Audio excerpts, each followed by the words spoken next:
Well, thanks so much for having me, and I'll try and keep it really short. But yeah, I'm a member of the Chilean community here.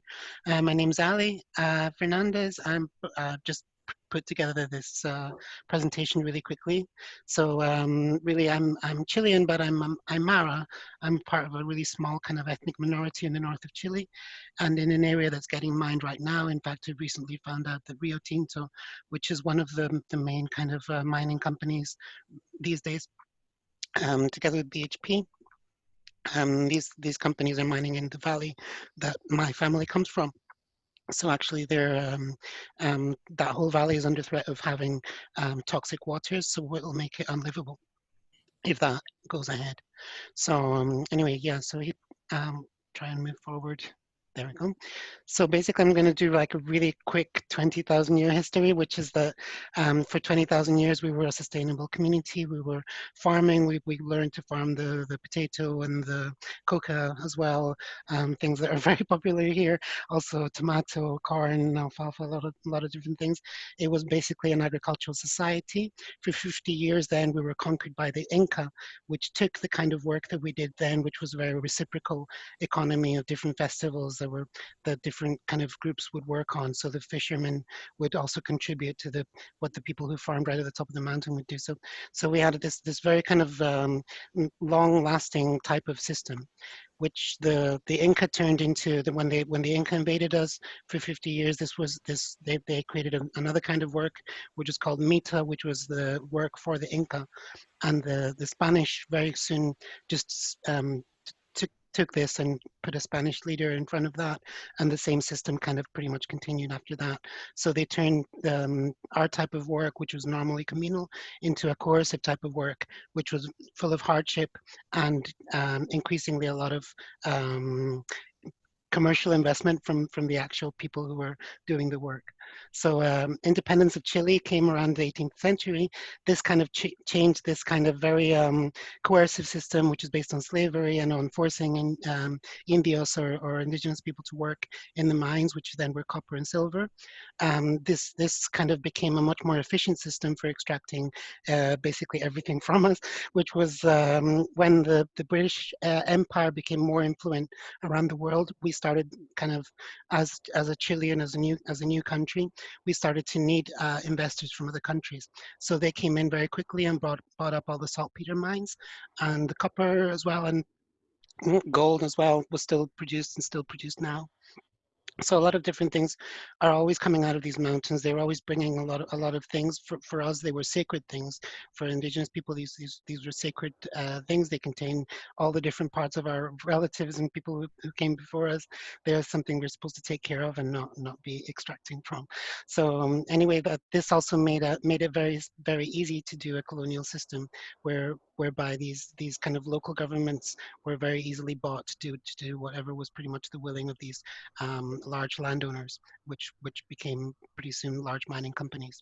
So today we have a very much more efficient system than this, which was piloted during the Pinochet dictatorship. We actually, the Allende government, which came before that, nationalized the copper mines, but this was never kind of turned around after that. So with this copper mine, this finances a larger part of Chile's economy right now. But also a lot of other areas of our economy is extractive. In fact, the whole neoliberal system that was piloted there and is now being tested, as we see in the US, with people being taken away into unmarked vehicles. This is kind of something that was first tested out in Chile.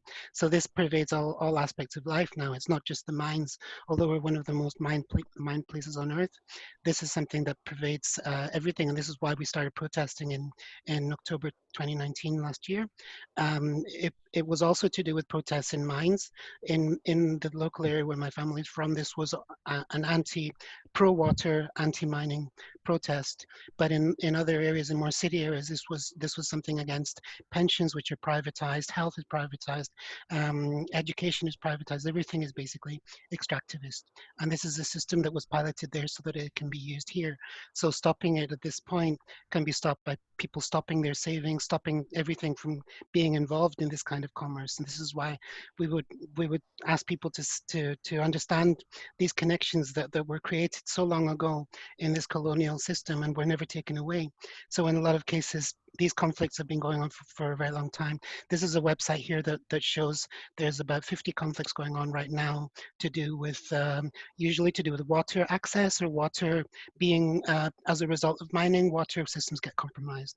So these are usually water protests, and also there's a huge drought problem caused by topsoil and kind of water hungry plantations of things. So this can be also for logging in the south, but mostly in the north, it's to do with wine, or now it's fluoride extraction in my particular valley, which is going to poison the water if they go ahead with it. So these are two kind of organizations in Chile that work towards defending this from a kind of a neo-colonial perspective. They're trying to defend the earth, and some of the people from involved in these have been to Glasgow as well. Hopefully, they'll come again for the COP things. Also, there's a article there, so hopefully I'll share this afterwards, and it's got a lot more up-to-date information on the mining situation in particular. So I hope that's been useful. Great. Okay. I really like that. Stop funding it, build alternatives. So we can do what we can do is stop funding the extractivism through the pension fund and build alternatives here where we are. Yeah. Also, I think voting is very important, but also, I mean, participating in general in life in these organizations that are fighting these things. And of course, just getting close to whatever your culture is and your local traditions and everything that isn't part of the kind of neoliberal kind of globalized system that's very consumerist. There's also creative energy in us, and we have to try and bring that out more. Okay. That's Okay. brilliant. Thanks.